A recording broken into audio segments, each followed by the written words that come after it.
Thank you, Mr. Chairman. Thank you to all the witnesses for being here today.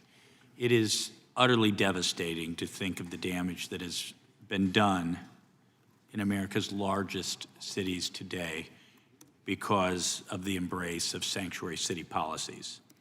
Mrs. Gorman, Mr. Abraham, I am so deeply sorry for the loss of your daughters. I commend you for your courage in being here today and bearing witness to the insanity, the almost sadistic cruelty represented by the politically and ideologically driven sanctuary policies of these jurisdictions that 1/3 of Americans are forced to live in today.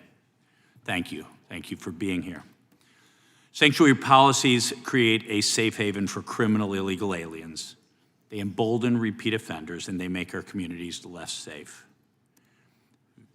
Americans all over the country are subject to senseless violence.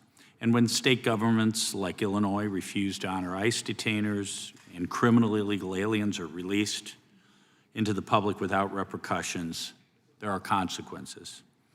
For example, even after the horrific sexual assault of a 3-year-old girl by an illegal alien whose ICE detainer was ignored by the Chicago Police Department, the Chicago PD's only response was, quote, "They remain committed to protecting all Chicago residents regardless of their immigration status." Tell me that the governing class in Chicago cares about Americans. They're putting illegal aliens first and American citizens last.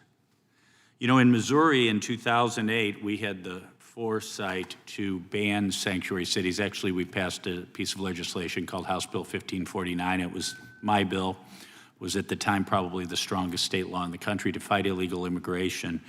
And we banned sanctuary cities. And you know, we have a lot of crazy left Democrat politicians in St. Louis, Columbia, Kansas City, Springfield, and Missouri. But we don't have any sanctuary cities because of our foresight to get ahead of this.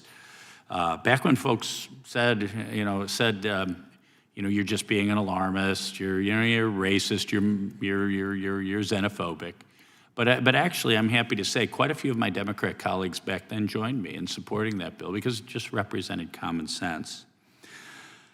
We cannot treat our immigration laws with the kind of contempt that we're seeing out of sanctuary jurisdictions in this country today. Just wanted to ask you, Mrs. Gorman, if you have an opinion on this, what policy changes do you hope to see so that other families aren't subjected to the pain and the misery that you have been? I really am not educated on the specific policies. I've been reading a lot about them. Obviously, the sanctuary policies that they have combined with cashless bail, combined with failure to follow actual federal law that's already in place. I don't know that there really needs to be much that's changed. Yeah. As long as you follow the federal law, then... Yeah, you're not a lawyer, you're not a criminologist, you're not a subject matter expert. But this if they had followed the federal law, my daughter would be sitting next to me right now. And I'd be on a beach somewhere, not sitting here. You know, and if any of my Democrat colleagues have troubles with that law, there's a place you can go, it's called a legislature, specifically Congress, where you can change laws that have been on the books since at least 1965. You can change those laws. But no, instead, we're going to take it upon ourselves in our sanctuary jurisdictions to be like John C. Calhoun. We're just going to nullify federal law. We're just not going to cooperate with law enforcement. Mr. Abraham, what are your thoughts? So, yeah, I agree. Number one, you can't nullify federal law and then have no process to fill the vacuum. Yes. You want 10 million illegals, apparently, or whatever it is, or just 10 million immigrants, do it the proper way. Do it the way my parents did, right? I learned on their knee, right? Yes. But what happened in the prior administration? That crazy, unprecedented recklessness, and now you're objecting to correcting some of the past? Absolutely is right. is just so dishonest. Absolutely I'm not right. even sure what to say with that. You know, I do want to echo the sentiments of my colleague, Representative Grothman. The United States of America has nothing to apologize for regarding our immigration policies. We let millions of legal foreigners into our country.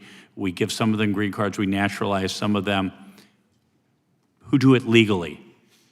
It is not fair for all those around the world who are waiting to do it the right way, that some get to jump the line, and some of those are criminals who victimize our Our families. job, your jobs are not to incentivize, entice, and bring people like you saw at that Southern. Was that compassionate? Was that compassion? I Of course. saw those, but that wasn't compassion. Of course it wasn't. And it's not our job to do that. Ranking member Thank wants you. to Create remind a the good gentleman the time's environment, a good expired, country, but people Thank